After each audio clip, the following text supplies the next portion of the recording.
In today's episode, we'll break down two important stories. First, we'll talk about India's data fortress being a maze of conflicts, and then we'll talk about why so few Indian women are in the workforce. Welcome back to the Daily Brief by Zerodha, where we cut through the noise to help you understand what's actually happening in the most important stories from business and markets. I'm your host, Akshara, and today is Monday, 17th August. So, we're trying out something new. With each episode, instead of two stories, we're trying one longer story. And along with that, we'll have one chart created by our team and some extra tidbits. And we'd love to hear feedback and suggestions from you on what you feel about this format.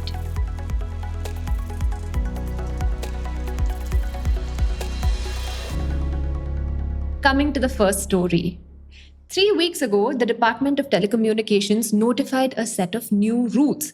According to them, every entity operating communication infrastructure in India, be it mobile tower companies, cloud-based telecom network providers, internet exchange points, or satellite gateways, must now store all their data exclusively within the country. No copies of that data can ever be routed, shared, or made available outside. Now, the rules are certainly very sweeping, but they haven't come out of thin air. While this law is just about telecom data, India has been steadily expanding the categories of information that must stay within its borders, be it payment data, insurance records, or even social media data. Yes, each mandate has its own logic, but each mandate also creates winners and losers. And when we dove into India's data localization journey, we found debates not just between different sectors of India, but also within the same industry association. Now, the reason given for data localization is, of course, national sovereignty, protecting our data from foreign interference of any kind while also making access by our own law enforcement easier. But they often overlap with the commercial interest of some of India's largest firms. Last year, we covered the DPDP Act, which was a major step forward in Indian data localization. However, much of that story was focused on the consequences of the law that were primarily applicable within India itself. But this time, we wanted to go beyond and look into the economics, the geopolitics, and the fierce domestic lobbying battles that have shaped India's data localization regime. And that starts with a little bit of history. So, India hasn't always had strict data localization rules. The earliest version of them was restricted to just government records, which couldn't be transferred outside the country. Old telecom regulations also barred the overseas transfer of subscriber accounting information specifically. Now, these were very narrow rules, and nobody was thinking about data sovereignty as a grand national project. And the first real extension to the private sector only came in the 2010s. In 2011, the government notified the IT-SPDI rules, and this established baseline consent and security practices for companies handling sensitive personal data like passwords, financial information, biometrics, and medical records. Now, this was still a rule set that was primarily confined to the data of everyday citizens. However, the first big case of business data being particularly subject to such a mandate came in 2015, when IRDAI required insurers to keep core insurance records strictly within Indian territory. And then, around 2018, everything changed. Two separate events happened that turned data localization from a bureaucratic afterthought into a national priority. One was the scandal of Cambridge Analytica, a political consultancy that had illicitly harvested the personal data of millions of Facebook users to target them with political advertising across over 100 election campaigns globally. That was a global wake-up call where data misuse graduated from being a consumer rights issue to a threat to national integrity, and it sped up the momentum for more comprehensive data legislation everywhere. The other event came from our own Supreme Court. In August 2017, the court made a first of its kind ruling which declared privacy a fundamental right as per our constitution.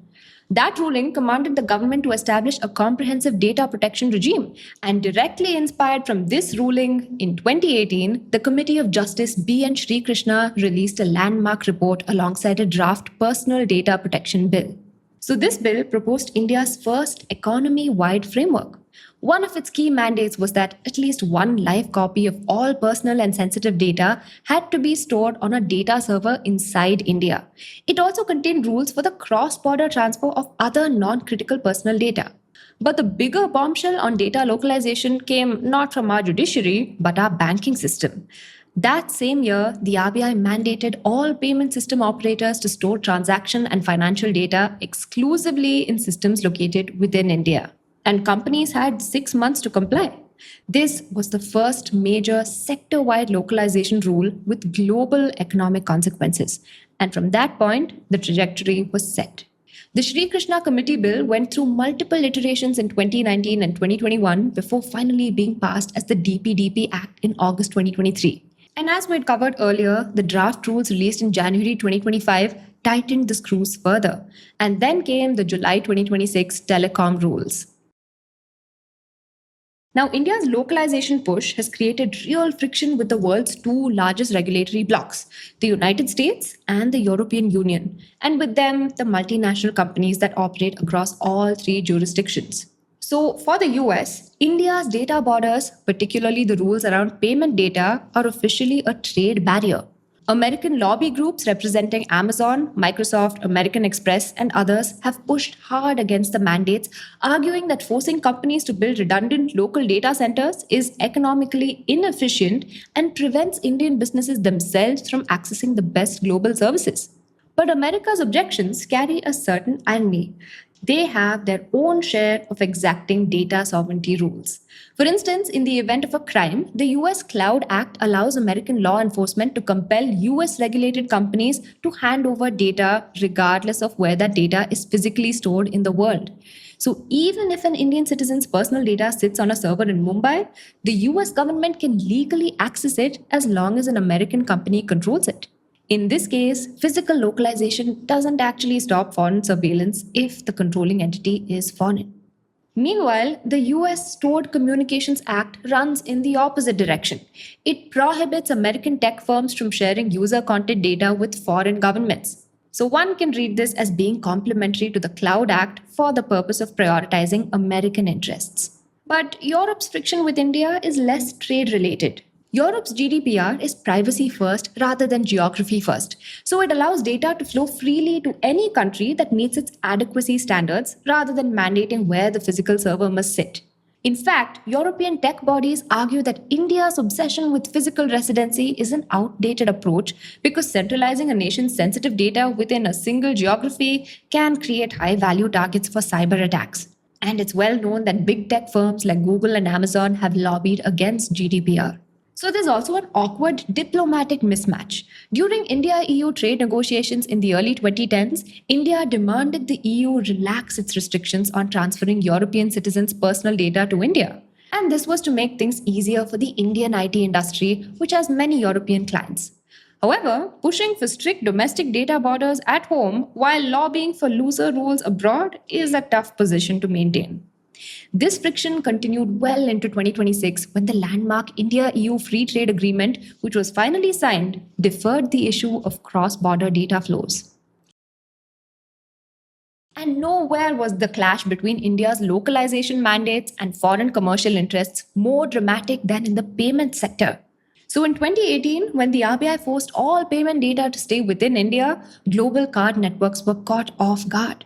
MasterCard, Visa, and American Express, which dominated over 70% of the Indian card network at the time, pushed back hard. They requested deadline extensions, they lobbied for a compromise where they could keep a copy in India while continuing to store and process data globally, and they argued that fragmenting their globally optimized infrastructure would be expensive and would weaken, not strengthen, overall security. But the RBI simply did not budge and stayed its ground. Then, the lobbying of Western multinationals took another step by directly involving their host government. A Reuters investigation found that MasterCard had directly lobbied the US trade representative to oppose payment rules, not just in India, but also in Indonesia, Vietnam, Ukraine, and Ghana. Not that this moved the RBI a single inch anyway. In fact, in July 2021, the RBI banned MasterCard from onboarding new domestic customers. So the card networks had no choice but to give in. After all, India's digital payments market, especially with UPI, was growing too fast for them to walk away. Eventually, the card companies spent millions building dedicated local data storage facilities within India. And the ban on MasterCard was lifted in June 2022. Meanwhile, domestic payments companies found this beneficial to their business and joined in on criticizing multinationals. Paytm even officially said that India must not become mere internet colonies for global companies, indicating a very unequal data relationship where global companies had all the power. Reliance founder Mukesh Ambani has also used similar language of data colonization in the past. Now, the international friction is well understood, but the more revealing, more dramatic battle is actually the domestic one. Take, for instance, the Internet and Mobile Association of India, or IAMAI, one of India's most prominent digital industry bodies. Its membership includes both global internet companies, e commerce, and payments companies, and India's own telecom giants. So, in theory, it should speak with one voice. But in practice, on the subject of data localization, it has quite extraordinarily been torn apart. See, while providing its comments on the DPDP Act in 2023, IAMAI's submission to the government had to include an unusual disclaimer. Certain large members of the association had diametrically opposite views to what was in the report, and the industry body representing India's digital economy couldn't agree on what to tell the government about the most important question in digital regulation: who benefits? Now, the dissenting members were Jio, Airtel, and Paytm, who actually made a separate submission to the government. Their position is that they're strongly opposed to any form of cross border transfer of personal data of Indians. And what they want is a whitelist approach where the data stays in Indian servers by default and the government individually approves each foreign country that can receive it. And all of them have commercial reasons to advocate for this. Airtel, for instance, has been investing rupees 1,500 crore annually in its data center subsidiary Nextra, targeting an expansion from 120 to 130 megawatts to 1 gigawatt of capacity over 3 to 4 years. Its digital arm, Xtelify, has launched a sovereign cloud offering that it's looking to offer to other companies in the banking, financial services, and manufacturing sectors. Jio, meanwhile, is on the road to building some of India's biggest data centers, including one in Jamnagar, that's expected to be the largest in the country by capacity. And Jio also has its own cloud service. Without a legal mandate that keeps data inside India, there wouldn't be a business case to build domestic data storage infrastructure, and the billions already invested would go to waste. Global tech giants would continue routing data to their cheaper, pre existing global facilities, and localization would create a guaranteed, captive domestic market for the infrastructure these companies are building. And besides recent localization efforts, the government has responded in kind to these concerns. The Union Budget of 2026-27 introduced a tax holiday until 2047 for foreign cloud service providers that route their services through Indian data centers. So, who loses? On the other side, IAMAI's e-commerce players, SaaS startups, and other internet companies want an open by default internet. They pushed for a blacklist approach where data flows freely to any country unless the government explicitly flags a destination as harmful. And they had many qualms with India's blunt, brute force approach to data localization. For one, they argued that the DPDP Act's definition of personal data was so broad it could capture even data that's totally anonymized. That would directly threaten the ad funded business models that keep online content free. So, hard localization, in their view, would crush startups that lack the capital to build domestic data fallbacks and couldn't afford to spend too much on compliance. It could also deter foreign investment while also harming India's IT export sector, which relies primarily on exporting to the US and Europe. India's data localization regime has come a long way from the 1990s. What started as a narrow restriction on government files has evolved into an economy wide system of sectoral mandates, each reinforced by the next. And each mandate was stricter than the previous one. But even in its intended goal of data sovereignty, is localization enough as a policy? For instance, the Cloud Act means physical localization doesn't stop a foreign government from compelling a US controlled company to hand over data sitting on an Indian server. And the Data Protection Board that's meant to enforce the DPDP Act's rules hasn't been fully operationalized yet, leaving businesses in a state of compliance related uncertainty. The economic costs aren't evenly distributed either. Large telcos and payments firms can absorb compliance overheads and profit from the captive market, while startups and smaller firms will likely face a disproportionate burden that makes them less attractive to investors. And these problems become even more glaring in the face of AI. So you could have Indian data sit entirely inside India, but sovereignty would be a foregone conclusion if the LLMs, the GPUs, and the semiconductors are all external. Now, the definition of sovereignty need not be restricted to whether India has the domestic capacity for all of this. It could be about the choices we have and the control we can exercise. Many countries in the world have data localization rules, and many of them are justified. But in India's case, the question is whether the specific form our regime has taken is solving the problems it intends to solve. Female labor force participation measures the share of women aged 15 and above who are either working or actively looking for work. It includes salaried employees, self employed workers, and women working on farms or in family businesses. So it's broader than simply counting women with office jobs. Now, India's rate was around 30% in 1990 and it rose to nearly 35% in the mid 2000s, fell to around 26% by 2020, and then recovered to 32.4% in 2025. This recent improvement is welcome, but India still remains far behind China at 59.1%, South Korea at 56.8%, and Vietnam at 68.6%. So, why is the gap still so large? One way to understand it is to look at the real cost of taking a job. So, a job may pay 15,000 rupees a month, but accepting it could also mean paying for transport and childcare, spending several hours commuting, and still handling most of the housework. And if the workplace is far away, the journey feels unsafe, or the salary is too low, working outside the home may not appear practical even when a woman wants to work. Education has improved, but suitable jobs have not necessarily grown at the same pace. India has created valuable jobs in technology and services, but many require specific qualifications and are concentrated in large cities. And at the other end, women may find informal jobs that are closer to home but offer low wages, little security, and few opportunities to grow. Now, the kinds of jobs an economy creates also matter. Manufacturing expansion in countries such as China and Vietnam brought large numbers of women into factories, while India's growth has leaned more heavily towards services and capital intensive industries, which have not created accessible jobs on the same scale for women with different levels of education.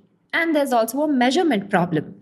Women may spend hours helping on family farms, caring for livestock, or supporting a household business without being paid separately. And some of this activity can be missed or reported as household work, making women's economic contribution harder to see. And at the same time, not every woman outside the labor force is looking for a job. So, raising participation is not simply about encouraging more women to work. It requires jobs that pay enough to justify the cost of taking them, safer and more reliable transport, affordable childcare, opportunities closer to home, and workplaces that make it easier to return after a career break. And sharing unpaid care work more evenly would also give women more time to remain employed. But lasting progress will depend on creating jobs that women can realistically access and continue doing. Now, coming to the tidbits.